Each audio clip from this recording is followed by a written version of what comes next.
Magandang umaga sa inyong lahat dyan mga kapatid kung nanonood sa aking munting channel o napadaan sa aking munting channel mga kapatid. Kung baguhan lang kayo sa aking munting channel at nagustuhan nyo ang aking mga binabahagi, paki-subscribe naman po dyan mga kapatid na nanonood sa aking munting channel. So, para updated kayo sa aking mga bagong post mga kapatid. Ngayon mga kapatid, ang ibabahagi ko sa inyong mga dasal ay ang debosyon ng Tres Pico Roma o ang dasal ng Tres Pico Roma o tinatawag nga AAA baliktaran mga kapatid. Kapatid, ang pagdidebosyon pag-start ng first Friday ng buwan mga kapatid. First Friday ng buwan, tuloy-tuloy na walang patlang mga araw-araw at gabi-gabi mga kapatid, walang patlang. Pero para sa akin mga kapatid, ang bawal lang mga kapatid, ang yung bawal at sundin mo kapatid, huwag makigtalik sa juwa o makighilawa sa juwa or asawa ba yan or juwa or asawa ba yan mga kapatid. Bawal po yan sa mag 49 days ang makigtalik sa o makighilawa sa partner, as juwa or asawa mga kapatid. Bawal po yan mga kapatid. Para sa akin lang po yan aral. Kung gusto mo po na maging mabisa at kalooban ka ng gabay mga kapatid at lalong lalakas ang gamit mo at ang iyong pundo mga kapatid. Ngayon kapatid, bago kayo magsimula magdebosyon mga kapatid sa first Friday, magsindi kayo ng isang kandila mga kapatid at insenso, mas maganda may insenso kayo kapatid. Pagkatapos yung masindihan yan, magdasal kayo ng isang Ama Namin, isang Abaginong Maria, isang luwalhati at isang sumasampalataya mga kapatid.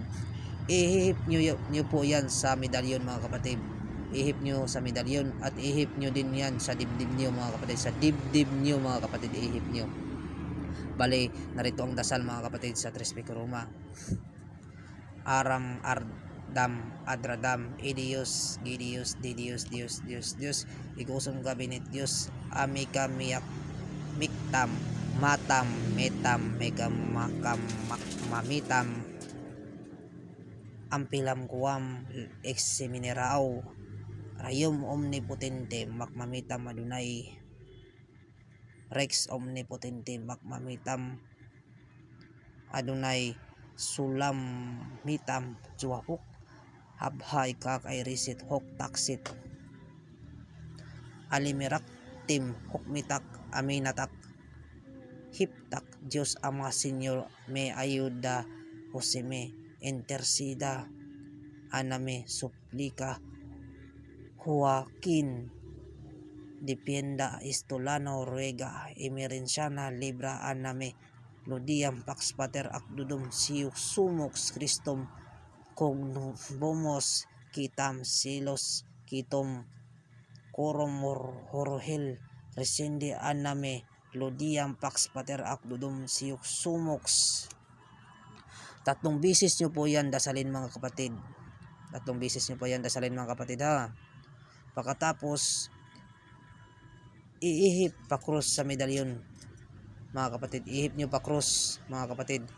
Bago nyo ito dasalin mga kapatid, bago nyo dasalin ito, hawakan nyo po sa kanang kamay nyo kapatid ang medalyon mga kapatid. At dasalin ito mga kapatid. At ihip pa cross mga kapatid sa medalyon nyo kapatid.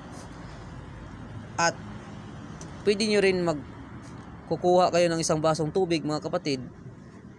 Pagkatapos yung magdasal nito, itong pader ng Tres Pico Roma, ihip nyo sa isang basong tubig. Pero bago yan, unahin nyo muna ihip sa medalyon itong pader sa Tres Pico Roma kapatid.